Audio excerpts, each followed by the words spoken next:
Selamat pagi. Waduh, ini luar biasa dan sungguh saya senang sekali bisa ada di tengah-tengah gereja yang dan gak gampang buat saya kalau sharing di tempat ini Bapak Ibu karena ya pemimpin saudara, para penatua itu benar-benar jadi inspirasi buat saya. Ya, salah satu yang bikin saya akhirnya terjun memberikan diri dalam hidup saya karena saya terinspirasi lihat gereja yang luar biasa ini. Boleh bilang kiri kanannya bersyukur kamu ada di sini ya bilang. Lihat kiri kanannya kasih senyum yang manis pagi hari ini. Ya, dan kalau ada yang belum kenal, nama saya Franklin Awi. Tadi udah dikenalin, saya masih muda, ya. Tapi udah menikah, jadi nggak boleh diganggu, ya. Anak saya sudah 2 dan mereka nggak bisa ikut hari ini karena ada tugas juga di tempat kami melayani. Dan sungguh kalau saya berdiri di depan bukan berarti saya lebih baik dari Bapak Ibu Saudara, bukan berarti saya lebih pintar. Tapi hari ini izinkan saya sharing satu firman Tuhan yang Tuhan taruh di hati saya. Ya, saya diminta untuk sharing satu tema yang sebenarnya udah saya sharing di ibadah 2, tapi saya diminta untuk sharing ini lagi. Judulnya Ajar Kami Berdoa. Ya, mari kita buka satu ayat dalam Lukas pasal 11 ayat 1. Saudara yang terkasih, kalau kita baca Alkitab kita, saudara akan temukan ada tokoh-tokoh yang kasih permintaan sama Tuhan dan permintaannya unik. Kenapa saya bilang unik? Karena permintaan ini jarang diminta oleh orang-orang, kebanyakan orang lain. Ya, saya kasih contoh. Salomo pernah Tuhan kasih kesempatan. Kamu mau minta apa Salomo sama saya? Lalu Salomo mengajukan permintaan sama Tuhan. Dia nggak minta kerajaannya tambah besar. Dia nggak minta harta yang berlimpah. Ya, dia nggak minta hal-hal lain. Ada satu permintaan unik, dia bilang, Tuhan beri saya hikmat. Begitu juga Musa kalau Bapak Ibu baca. Musa juga pernah ngajuin permintaan. Permintaannya nggak pernah diajukan oleh orang lain Bapak Ibu. Permintaannya ini unik. Ketika Tuhan bertanya sama Musa, apa yang mau aku lakukan buat kamu? Musa gak minta bangsa yang taat Bapak Ibu. Karena waktu itu dia lagi amsyong banget sama yang namanya Israel. Ya, bangsa yang tegar tengkuk, keras kepala. Ya, dan mereka udah lihat bagaimana Tuhan lakukan hal-hal yang besar. Tapi mereka masih bisa tukar Tuhan dengan berhala. Tapi Musa gak minta Tuhan, aku minta bangsa yang baik, ya jemaat yang taat, rajin komsel dan lain sebagainya. Ya Musa malah bilang gini, Tuhan jalan sama saya, jalan sama kami Tuhan. Karena itu yang buat kami beda dengan bangsa lain yang tidak mengenal kamu. Yaitu karena Tuhan berjalan bersama dengan kami. Jadi apa yang Musa minta sama Tuhan? Tuhan jalan sama kami. Begitu juga Daud. Daud pernah mengajukan permintaan yang unik yang gak pernah diminta oleh orang lain. Dia minta begini, Tuhan satu hal yang aku minta. Diam di rumahmu seumur hidupku, kata Daud. Nah ada permintaan-permintaan unik ini. Dan satu kali saya saat teduh dan saya temukan murid-murid juga pernah ngajuin permintaan yang jarang diminta oleh orang. Bahkan sama gereja Tuhan hari ini. Lukas 11 ayat 1 kita baca. Sama-sama, 1, 2, 3.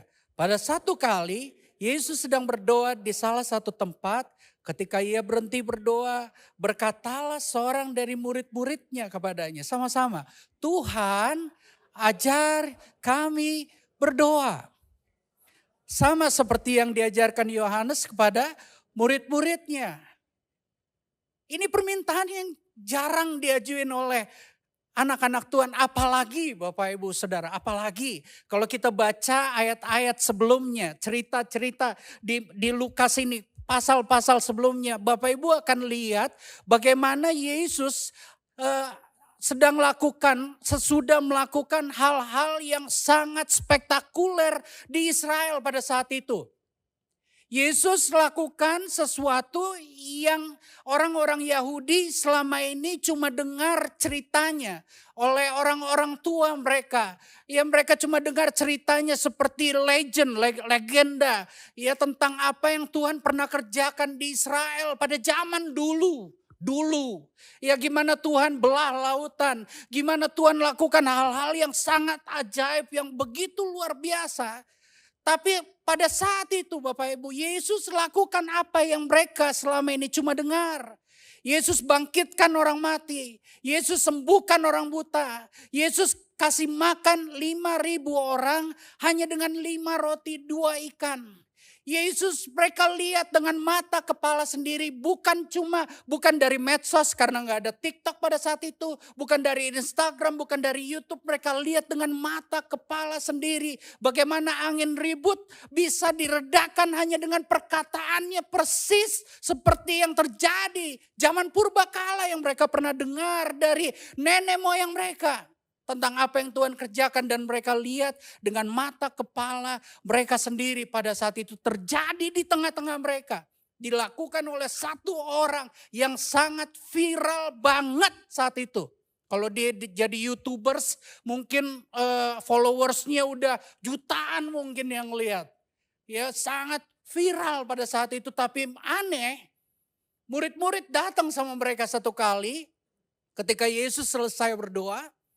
Dan ini kata murid-muridnya, "Guru, ajar kami doa." Ini ibarat film kungfu, ya. Ada seorang murid lihat ada seorang ahli kungfu bisa lakukan hal-hal yang ajaib. Tapi murid ini nggak minta diajarin kungfu, tapi diajarin hal lain. Kalau saya jadi murid-murid pada saat itu, mungkin saya akan datang sama Tuhan dan bilang, "Tuhan, ajarin saya dong bangkitin orang mati. Tuhan ajar saya dong bisa bikin hujan berhenti, bisa bikin hujan turun. Tuhan ajar saya dong kasih makan 5.000 orang hanya dengan 5 roti. Tuhan ajarin saya teknik bisa tengking setan-setan dan mereka pergi dari orang-orang jahat sehingga saya masuk YouTube viral dan saya bisa jadi berkat. Pelayanannya jadi ribuan bahkan jutaan orang yang nonton YouTube saya. Enggak tuh. Murid-murid malah bilang, "Guru, ajar kami berdoa." Nah pertanyaannya gini saudara yang terkasih. Kira-kira murid-murid tahu gak gimana caranya berdoa? Pada saat itu tahu gak? Mereka ini Yahudi totok Bapak Ibu. Yang dari kecil udah ngeliat gimana imam-imam besar, orang-orang tua mereka berdoa. Mereka udah lihat sejak kecil, mereka diajarin sejak kecil tentang doa. Tapi aneh kenapa mereka diajarin, minta Tuhan ajarin mereka berdoa karena saya percaya, saya yakin banget karena ada sesuatu yang berbeda yang Yesus buat ketika Tuhan Yesus berdoa. Murid-murid nggak ngelihat tradisi ya di situ. Murid-murid nggak ngelihat kewajiban agama di situ. Murid-murid nggak ngelihat ritualnya. Murid-murid nggak ngelihat gayanya. Tapi ada satu yang menarik hati murid-murid ketika dia lihat gurunya berdoa. Kenapa? Karena ketika Yesus berdoa, dia bukan lagi jalankan kewajiban agamanya sebagai Yahudi. Dia bukan lagi jalankan ritual karena dia beragama tertentu sehingga dia harus berdoa. Murid-murid nggak ngelihat ada sesuatu yang bikin Yesus menderita ketika berdoa. Yang murid-murid lihat ketika Yesus berdoa itu seperti seorang anak yang lagi ngobrol sama Bapaknya. Dan itu yang mereka gak pernah lihat selama ini. Mereka gak pernah lihat itu dari imam-imam besar. Mereka gak pernah lihat itu dari tokoh-tokoh agama yang ada di Yahudi pada saat itu. Apa yang mereka lihat berbeda? Yaitu hubungan. Nah Bapak Ibu, kata doa itu gak ada dalam kitab Kejadian Bapak Ibu. Kata doa pertama kali Bapak Ibu nggak akan ketemu kata doa pada zaman Kejadian sampai zaman Abraham, nggak akan ketemu kata doa di situ. Yang ada adalah bercakap-cakap dengan Tuhan. Nggak ada kata doa. Doa itu baru muncul pertama kali di zaman Abraham. Kenapa? Karena doa itu emang pada awalnya adalah sebuah kerinduan yang dulu pernah terjadi di Taman Eden, yaitu gimana manusia bisa bercakap-cakap dengan Tuhan seperti seorang bapa sama anak, seperti seorang sahabat ngobrol dengan sahabatnya, tanpa ada ritual tertentu, tanpa ada paksaan tertentu, tanpa ada agama tertentu. Yang ada adalah sebuah hubungan percakapan dua arah antara Tuhan dengan pribadi yang dikasihinya, yaitu manusia. Dan itu yang murid-murid lihat ketika mereka minta sama Tuhan Yesus, ajar kami berdoa Tuhan. Nah, permintaan ini saya yakin gak pernah kita minta dari Tuhan, benar gak? Ada sih mungkin beberapa orang, tapi jarang banget anak Tuhan minta ajar kami berdoa, betul ya? Jarang, kenapa? Karena kita pikir kita udah tahu tentang doa. Tapi Bapak Ibu, survei membuktikan banyak anak Tuhan pikir doa itu adalah sikap fisiknya Bapak Ibu. Contoh, kalau saya bilang mari kita berdoa, kita langsung refleks Bapak Ibu, lipat tangan, tutup mata, tunduk kepala. Siapa yang ngajarin doa itu lipat tangan, tutup mata, tunduk kepala? Siapa yang ngajarin itu? Guru Kega, bener ya. Karena kalau kita gak lakukan itu dulu waktu kita sekolah minggu, pulang-pulang kepala kita bisa benjol. Ya ini anak disuruh berdoa gak mau berdoa apa, makanya saya ketok-tok. Kenapa? Karena banyak anak Tuhan pikir doa itu yang kelihatannya Bapak Ibu. Makanya ada orang merasa berdosa banget. Kalau dia mau makan, jangan lupa foto dulu. Ya, karena kita di akhir zaman kan. Kalau zaman kita dulu ya doa mau makan doa dulu. Kalau sekarang bukan doa dulu, foto dulu. Baru doa, tapi ada anak Tuhan merasa terintimidasi ketika dia habis foto makanannya langsung hajar. Dan dia lupa tutup mata, tunduk kepala dan langsung tuh intimidasi keluar kan. Mati nih gua nih. Kolesterol naik nih pasti nih. Ya gula darah naik nih. Kenapa? Lupa, bukan lupa doa. Lupa tutup mata, tunduk kepala. Di sini enggak ya, di sini enggak. Di daerah saya, di BSD yang begitu semua tuh kalau makan. Kalau di sini kan enggak kan. Makannya basaro kan. Gora, hajar, ya kambing apa dalam nama Yesus. Kolesterol aku ikat, gula aku ikat. Ikat sana. Nah kenapa mereka minta diajar berdoa? Bukan karena mereka gak tahu. Mereka tahu. Tapi yang mereka tahu berbeda dengan apa yang Yesus lakukan. Nah uniknya gini, Tuhan Yesus ketika mereka minta diajarin berdoa, Tuhan Yesus gak ajarin teknik berdoa. Tuhan Yesus gak ajarin 7 langkah berdoa yang menggoncang Tuhan. Kalau zaman dulu kan gitu ya Pak Billy ya. 7 langkah surga tergoncang, bayangin loh surga digoncang loh. Emang generasi dulu tuh gila-gila memang. Surga digoncang, kaki Tuhan ditarik, wah macam-macam deh.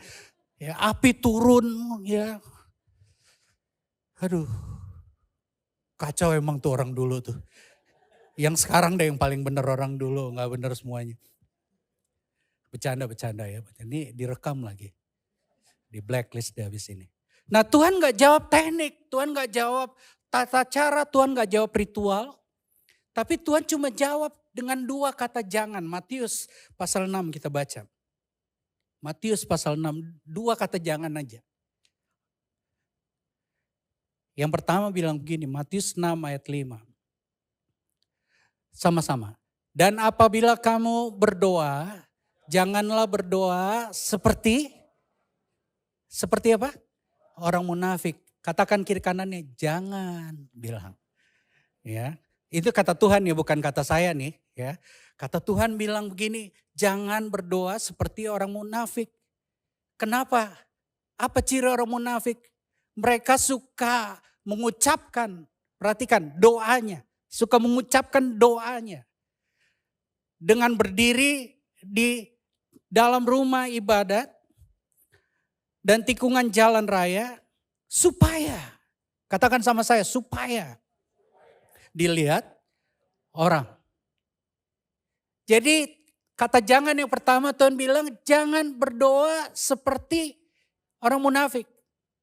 Kenapa? Orang munafik doa cuma gayanya. Supaya dilihat orang. Supaya viral di TikTok. Supaya viewersnya rame. Cuma itu tujuan mereka berdoa supaya dilihat orang. Dan Tuhan bilang aku berkata kepadamu, mereka dapat upahnya. Apa upahnya? Apa upahnya? Viewersnya banyak. Benar kan? Nah kata jangan yang pertama Tuhan bilang jangan seperti orang munafik. Apa itu munafik? Gini orang munafik. Mereka hanya lakukan sesuatu kalau dilihat orang. Kalau nggak dilihat orang, nggak dilakukan.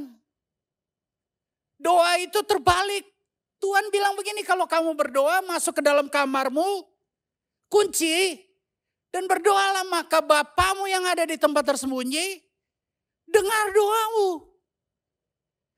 Kalau orang munafik terbalik, ketika rame, dia bergaya. Jadi buat mereka gaya yang penting. Kita hidup di zaman itu Bapak Ibu, benar gak? Di zaman ini gaya is number one. Nomor satu tuh gaya, yang lain gak penting. Apalagi zaman dulu waktu COVID ya saya ingat ya.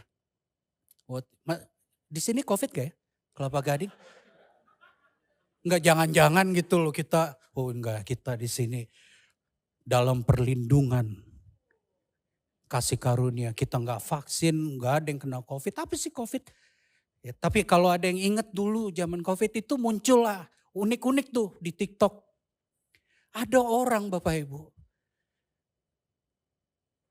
live TikTok cuma nangis doang. Nangis doang. Dan penontonnya ratusan ribu.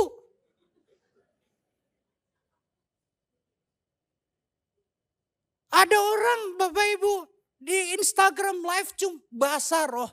Di Instagram live. 1 jam loh Bapak Ibu. Dalam hati saya gila nih orang. Dahsyat banget.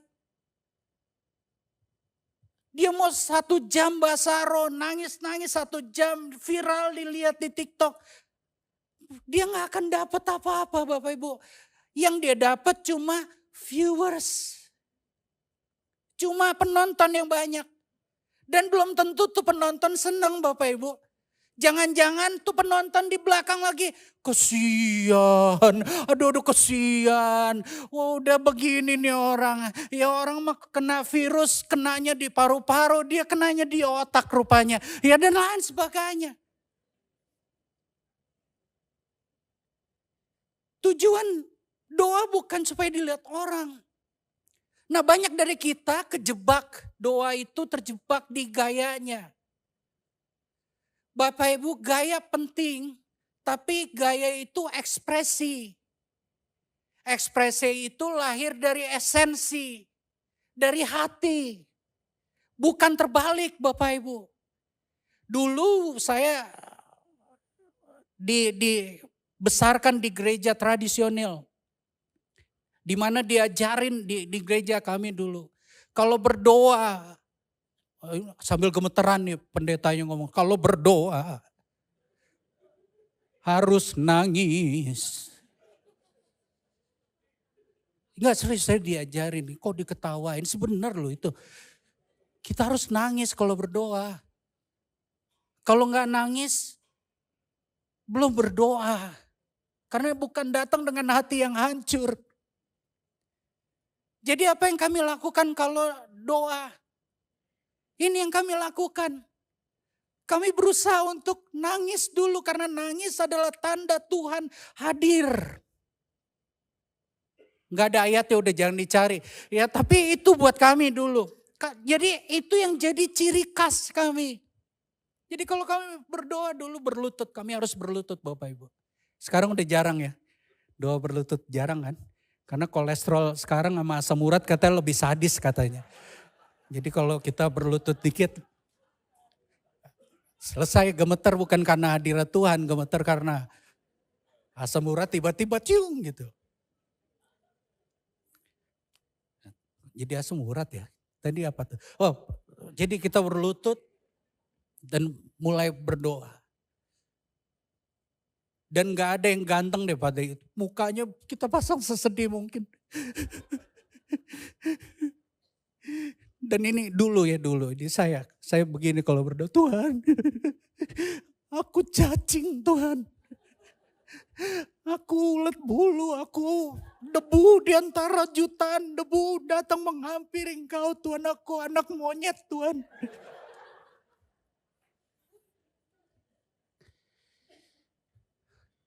Gaya penting, gaya. Untung Tuhan baik loh Bapak Ibu. Aduh Tuhan kita baik banget. Saya gak bayangin kalau Tuhan baperan.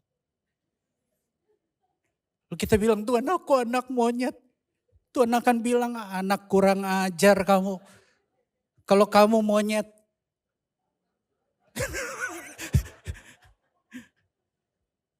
Sambar petir langsung itu. Kalau Tuhan baperan, untung Tuhan panjang kasih setianya. Bilang kiri kanannya, panjang kasih setianya.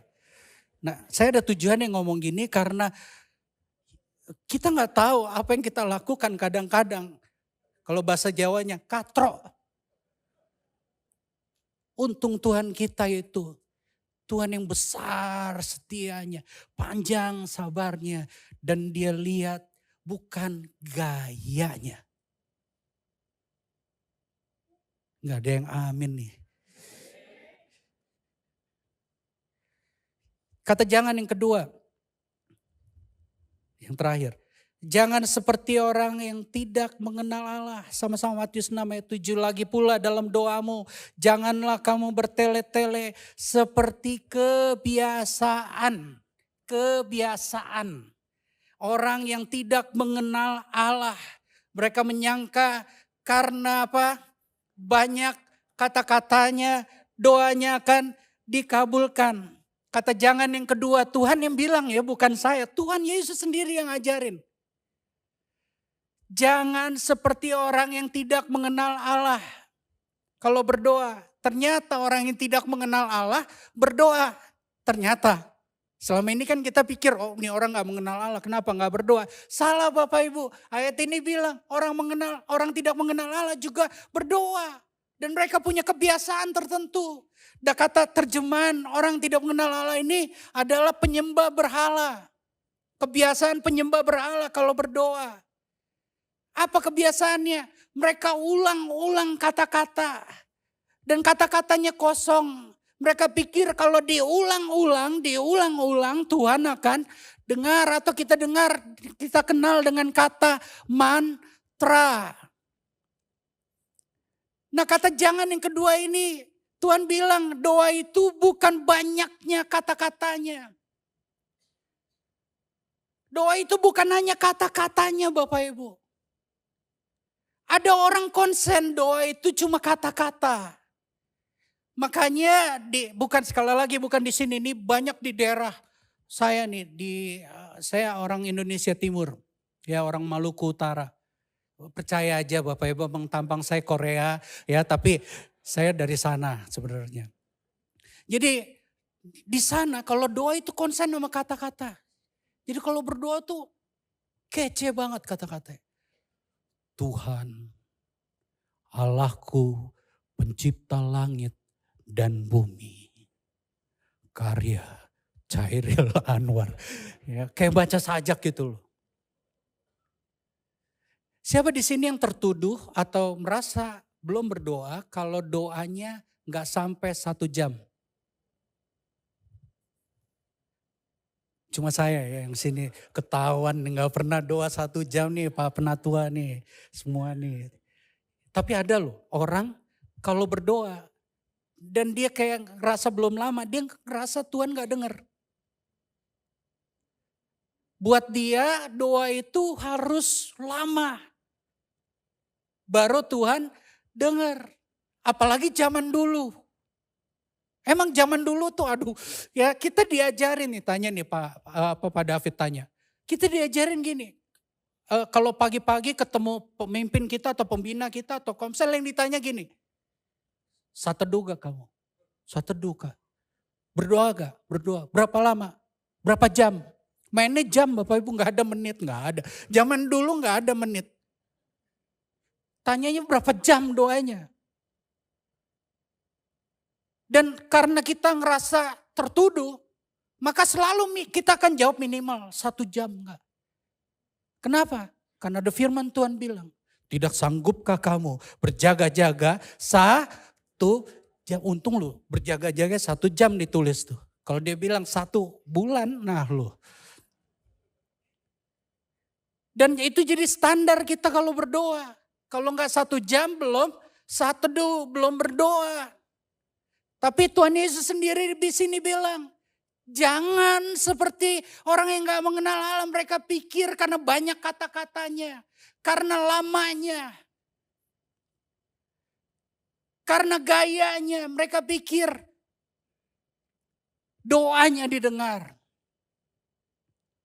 Tuhan bilang, gak seperti itu Tuhanmu. Kenapa Tuhan bilang ya berdoa itu bukan cuma kata-katanya. Karena Bapak Ibu kita gak bisa pungkiri ada kalanya. Kita gak bisa ungkapin sesuatu dengan kata-kata kita. Kita ini terbatas. Perkataan kita terbatas. Saya pernah hadir di sebuah ibadah. Ibadah istimewa karena jemaatnya itu tunarunggu dan tunawicara. Seperti ini ibadahnya tapi unik di situ. Musik sama yang nyanyi nggak nyambung. Mereka nggak bisa dengar Bapak Ibu. Mereka kalau ngomong terbata-bata. Tapi saya mau bilang dari hati saya, itu ibadah yang benar-benar menyentuh hati saya. Ketika mereka lihat dengan suara fals, mereka nggak bisa berkata-kata seperti orang normal.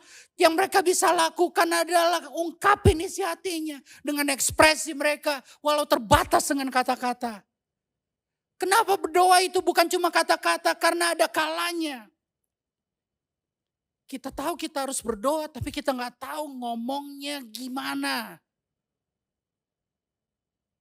Ibu-ibu, pernah gak kamu lagi jelimet banget?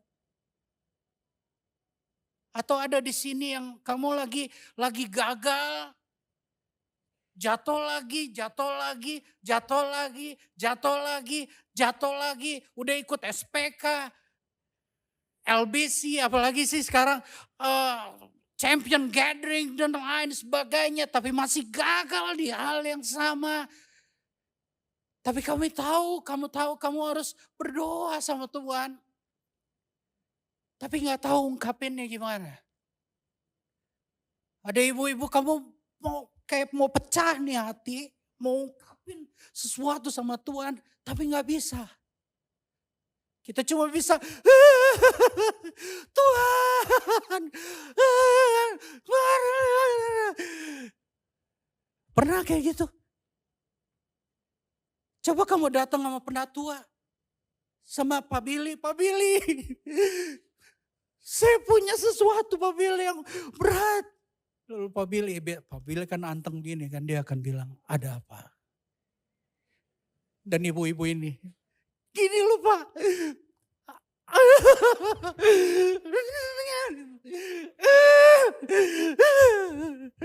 Gitu Pak Billy. Ngerti kan? Kak Billy ngerti dong, hati saya ngerti kan. Kak Billy kan penatua. Masa nggak ngerti? Dan Kak Billy juga akan ikut menangis. Dan bilang, sumpah saya nggak ngerti. Kamu ngomong apa? Kenapa? Terbatas. Kalau yang pria lain kita cool kan. Kita enggak. Itu cuma ada di pria sejati retret yang kayak begitu. Tapi kalau di realita kenyataan hari-hari kita enggak yang aneh lagi pria begitu. Tapi kita juga nangis. Nangis cuma keren aja nangisnya.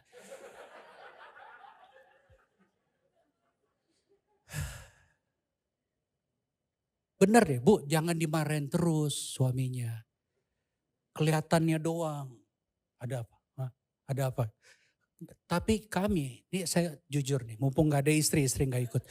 Saya jujur. Kadangkala di mobil atau di motor atau bangun tidur pertama-tama kali di pinggir tempat tidur. Bangun tidur, bangun. Kita gak bisa. Tapi kita begini biasanya. Tuhan,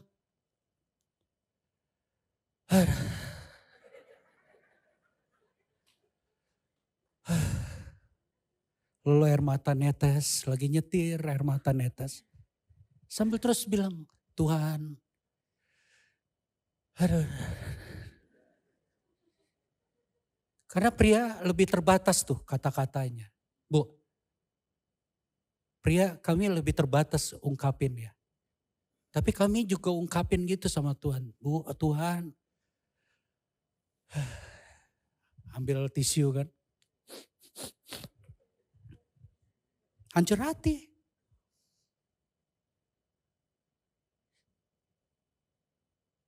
Tapi untung ayat selanjutnya. Matius 6 ayat 8. Jadi janganlah kamu seperti mereka. Baca keras-keras. Karena Bapamu tahu apa yang kamu perlukan sebelum kamu minta. Ini ayat. Jadi kalau ibu-ibu penatuamu gak ngerti. Orang gak ngerti kita.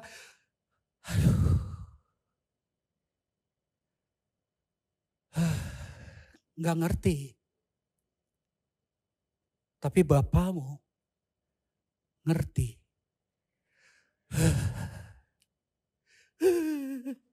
Dia ngerti. Bilang kiri kanannya, Bapamu ngerti. Jadi ngapain kita berdoa ya? Loh iya kan? Ngapain kita berdoa? Lihat ke depan Bapak Ibu.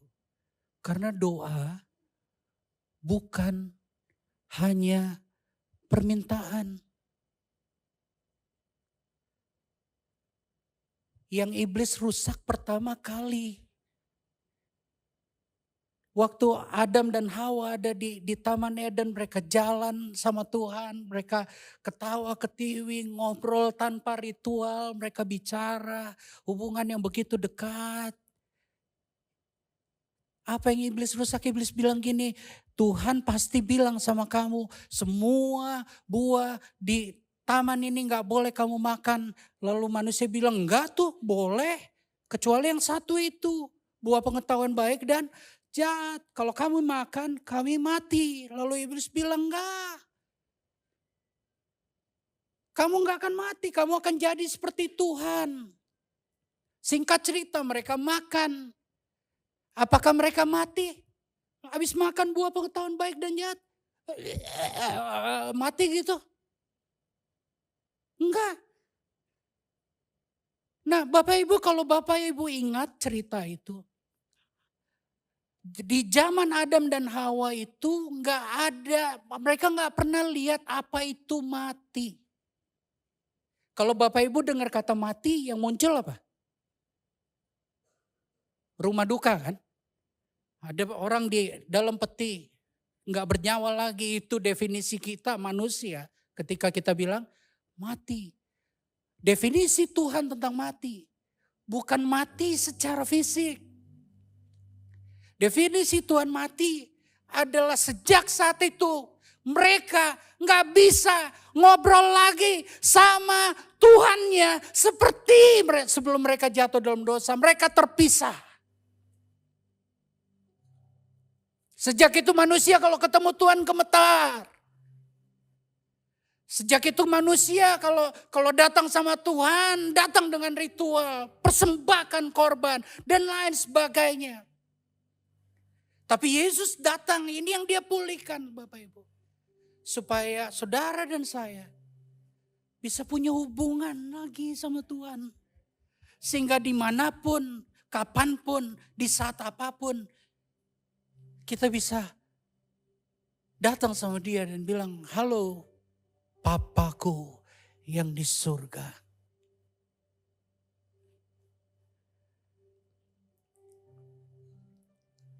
Saya tutup dengan cerita ini. Tim musik boleh siap.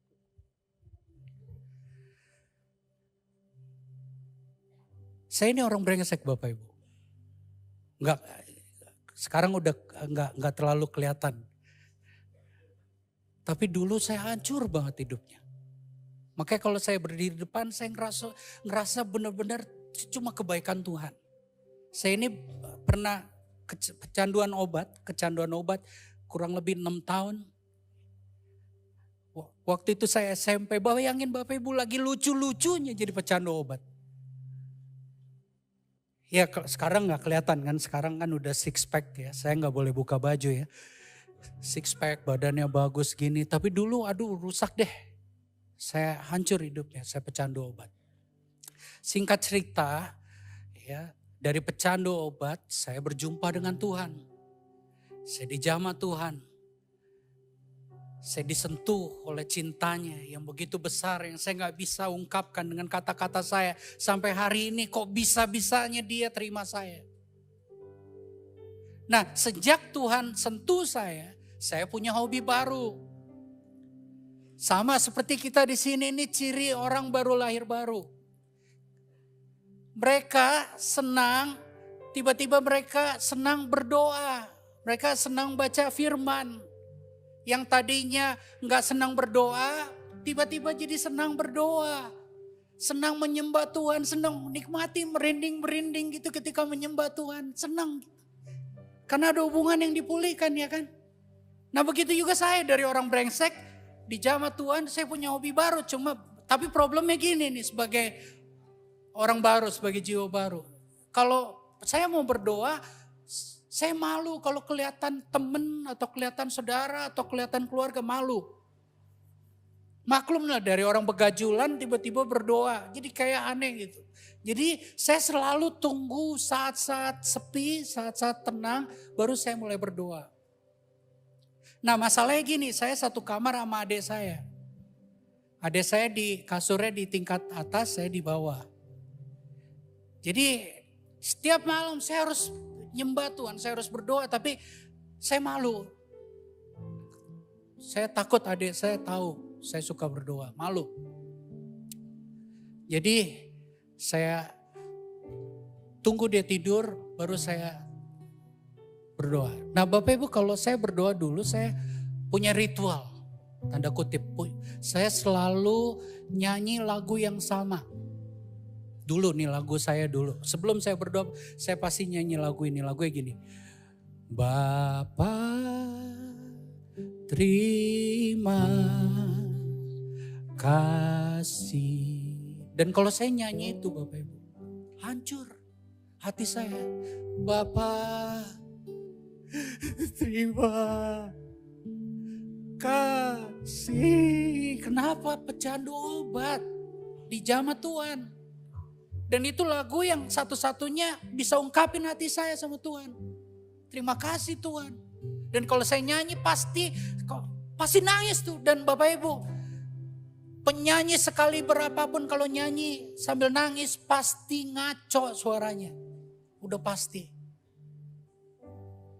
Jadi saya berlutut dan saya nyanyi, saya nangis dan saya berdoa, nyembah Tuhan. Setiap malam.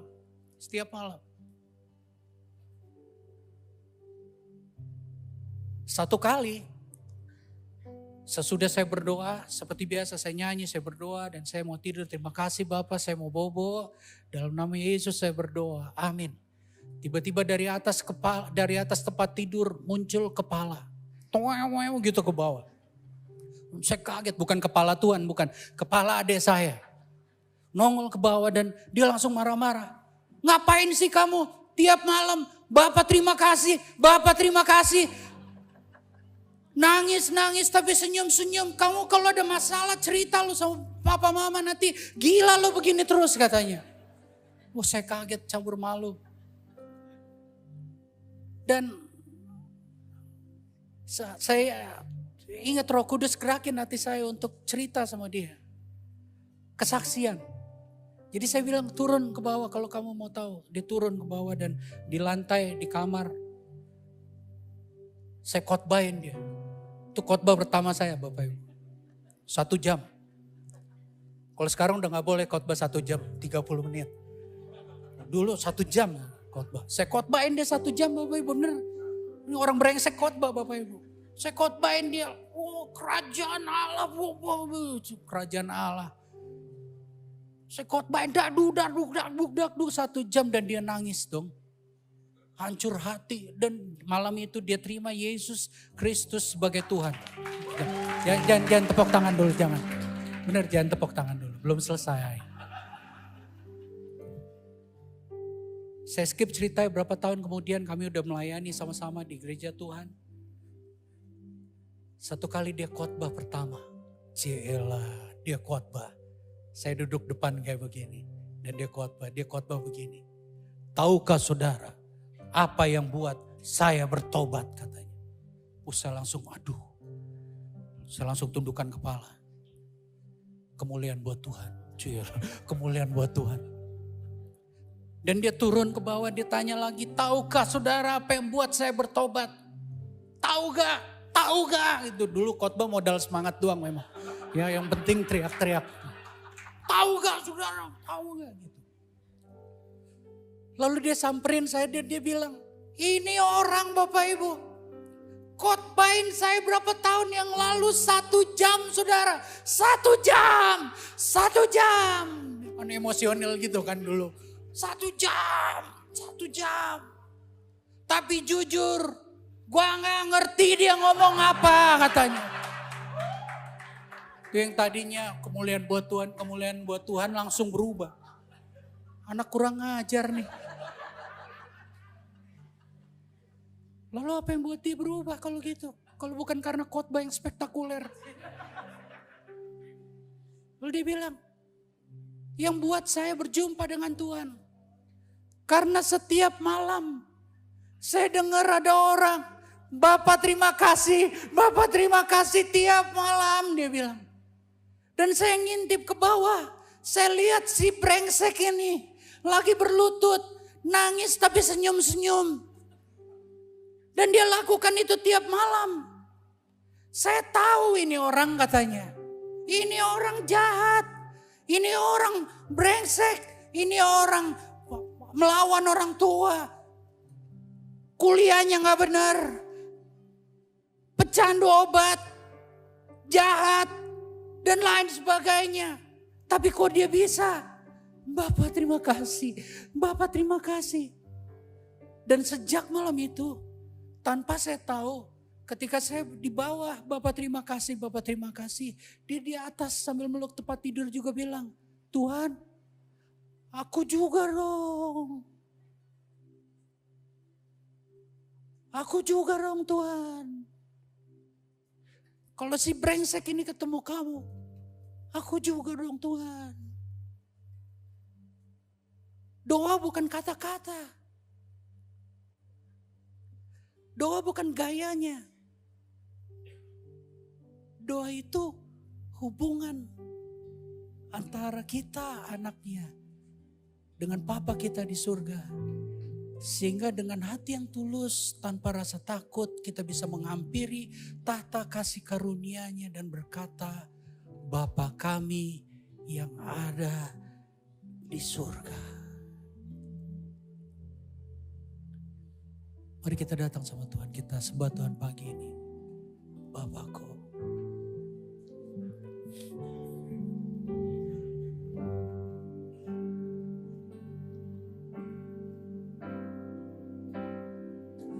Menyembah-Mu Tuhan dan Rajaku, memuji-Mu Yesus kekasih jiwaku, mengikuti-Mu seumur hidupku, di hadirat-Mu bahagiaku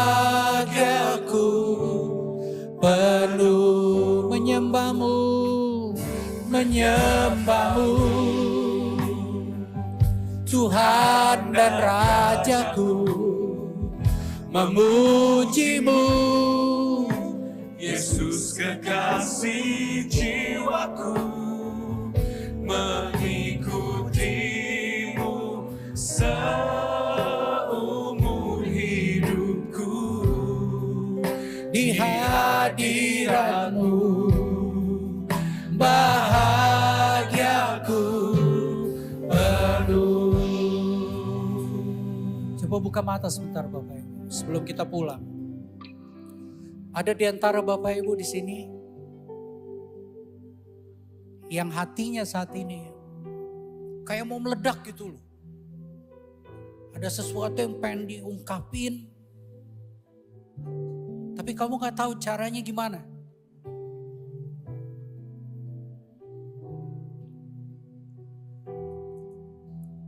Mungkin ada ibu-ibu di sini kamu gak tahu cara ungkapin sama Tuhan tentang suamimu yang tiba-tiba menghilang gak pulang-pulang. Kamu gak tahu cara ngomongnya sama Tuhan. Selama ini mungkin yang kita lakukan, kita judge, kita hakimi. Dasar tuh suami gak tahu diri. Tuhan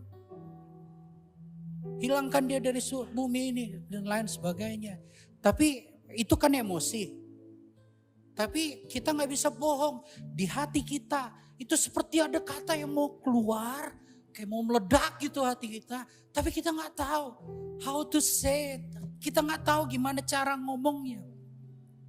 Mungkin ada anak-anak muda atau ada orang-orang di sini yang kamu jatuh di dosa. Yang kalau sampai ketahuan itu goncang keluargamu. Kamu tertuduh, kamu takut, kamu menderita. Kamu tahu tapi ada Tuhan. Cuma Tuhan yang bisa tolong kamu dan kamu mau ungkapin itu tapi kamu gak tahu gimana caranya. Cuma hati yang kayak mau meledak gitu. Pulang dari sini. Cari orang yang dapat dipercaya Bapak Ibu di tempat ini. Ajak mereka ngobrol dan cerita aja. Saya yakin banget para pemimpin atau orang-orang yang bisa dipercaya ini bisa pegang perkataan. Nggak akan bocorkan kemana-mana. Kenapa? Karena fungsi mereka cuma menjadi imam, mendengarkan dan membawa kamu kepada kasih Bapa kita yang tersayang. Tapi sebelum kamu lakukan itu pagi ini, saya mau berdoa buat kamu khusus. Saya bukan orang yang luar biasa, bukan. Tapi izinkan pagi ini sebelum kita pulang ke rumah kita, izinkan saya jadi sahabatmu. Saya mau berdoa di tempatmu duduk. Sambil kita nyanyi lagu ini, ekspresikan hati kita. Haleluya. Kau boleh taruh tanganmu di dadamu. Sembah Tuhan, haleluya. Memuji-Mu Yesus kekasih jiwaku, mengikutimu seumur hidupku. Di hadiratmu bahagiaku penuh. Mari bangkit berdiri, angkat tanganmu, katakan. Oh Tuhan dan Rajaku, memujimu. Yesus kekasih jiwaku, mengikutimu seumur hidupku. Di hadiratmu bahagiaku. Katakan sekali lagi, menyembahmu Tuhan dan Rajaku, memujimu. Yesus kekasih jiwaku, mengikutimu seumur hidupku. Di hadiratmu bahagiaku penuh. Mari angkat tangan, kita sembah Dia Bapak Ibu pagi ini.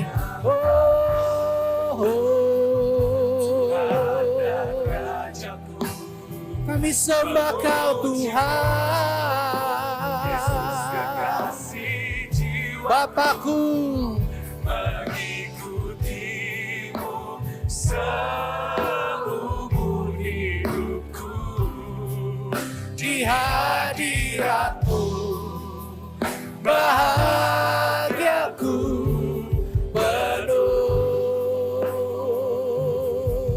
Di hadiratmu bahagiaku penuh.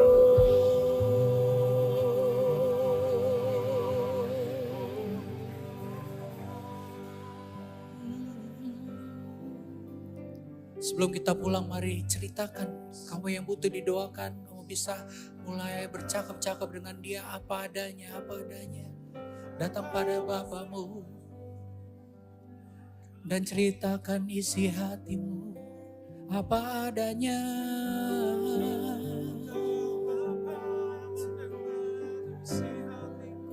Allah mau mengerti isi hatimu. Oh, Dia mengerti. Oh, Dia ngerti isi hatimu. Dia dengar ceritamu.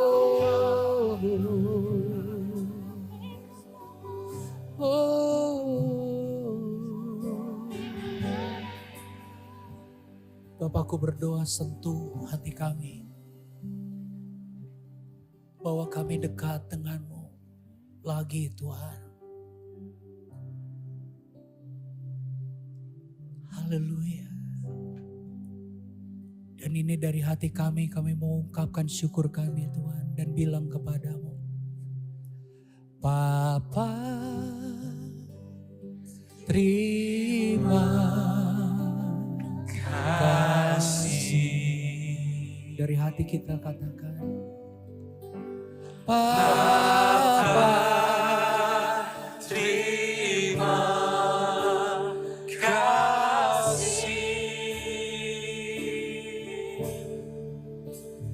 Bapa di dalam surga,